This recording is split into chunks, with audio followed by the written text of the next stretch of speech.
touch like that. Hello and welcome to Alexander's at the Movies. Hi. Do your speech about last week.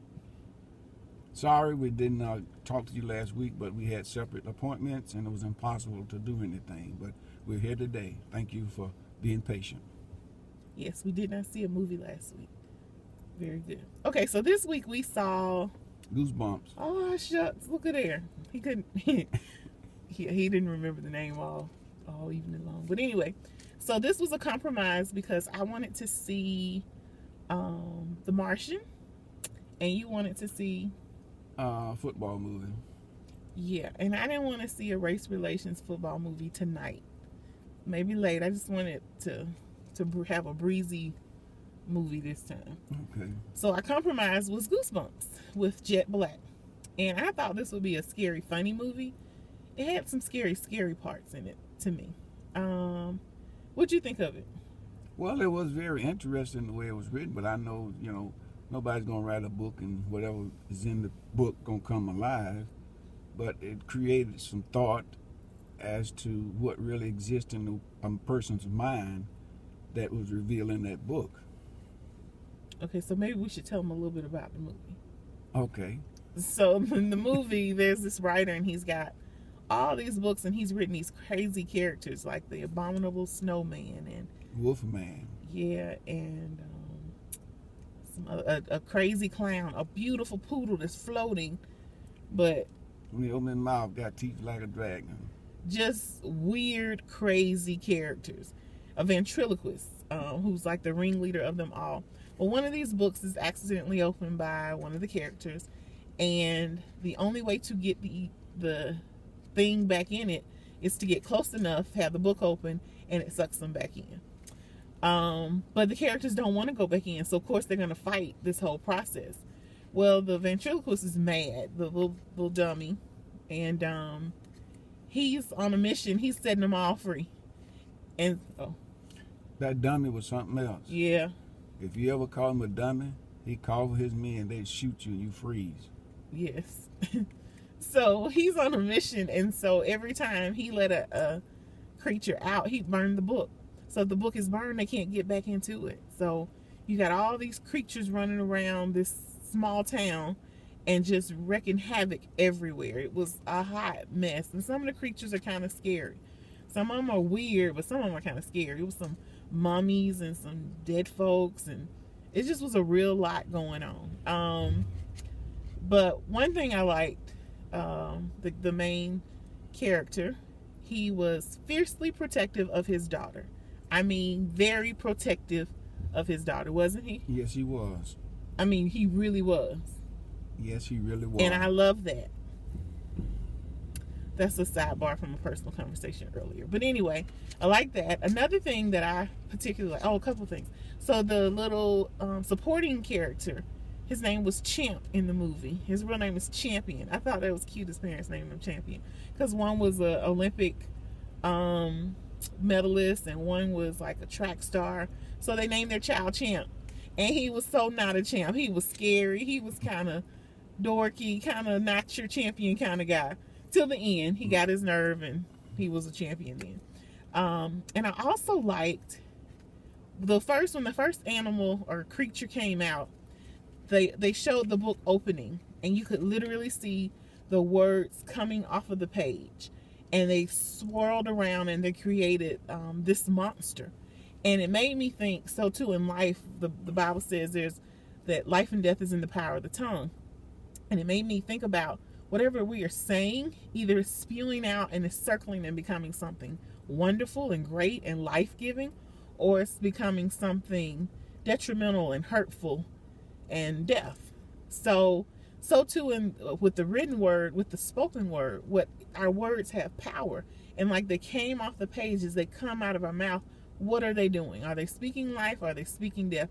This man, they were creating some crazy stuff, and we too can create things with our words. I think I really like that about the movie, that there is creative power in your words. I mean, yes, there are. Because even think about God, he spoke it and it created. God, in the beginning, God created the heavens and the earth. He spoke a thing and it happened and it appeared. So there's creative power in our tongue. I like that. Okay, yeah, the movie didn't tell me all that, but it drew the parallel for me. So what else did you want to say about the movie? Well, it showed that strangers can come together for the good of others. As you see the movie, you'll see all the characters, even though it was tragedy in there, they were able to come together and fight this situation, and in the end, they won the victory.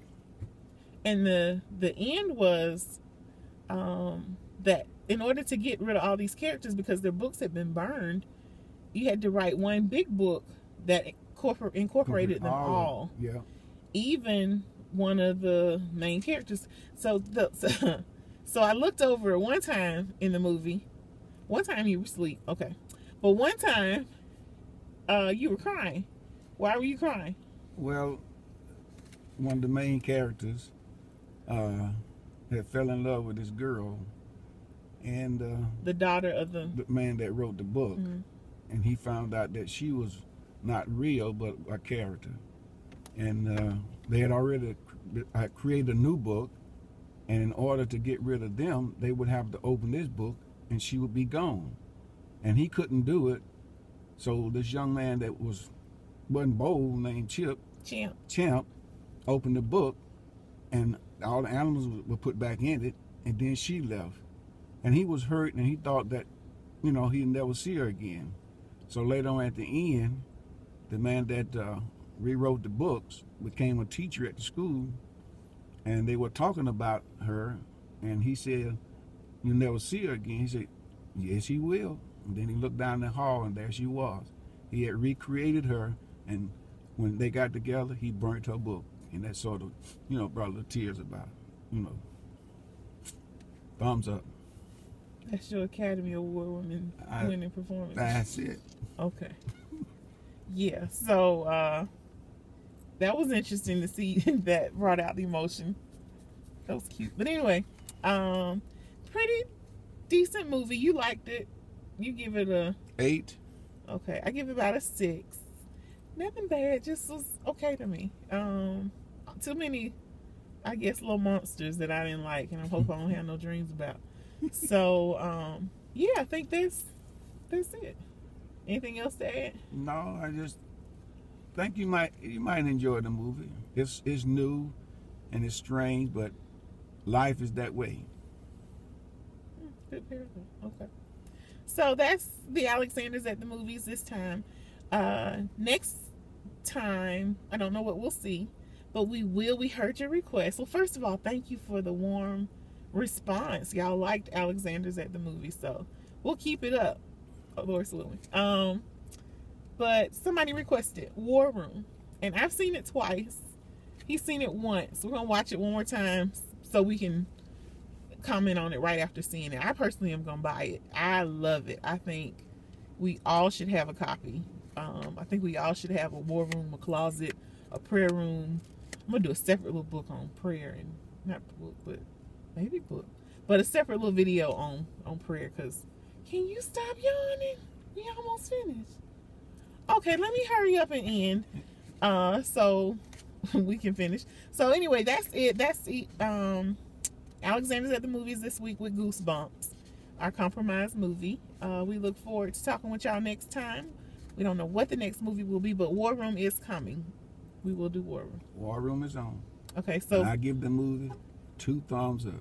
This movie? This movie. Goosebumps. I give Goosebumps 1 thumb up. But it was cool. Okay.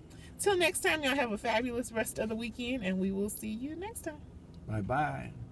The Alexanders at the movie. Very good. Now you can go to sleep.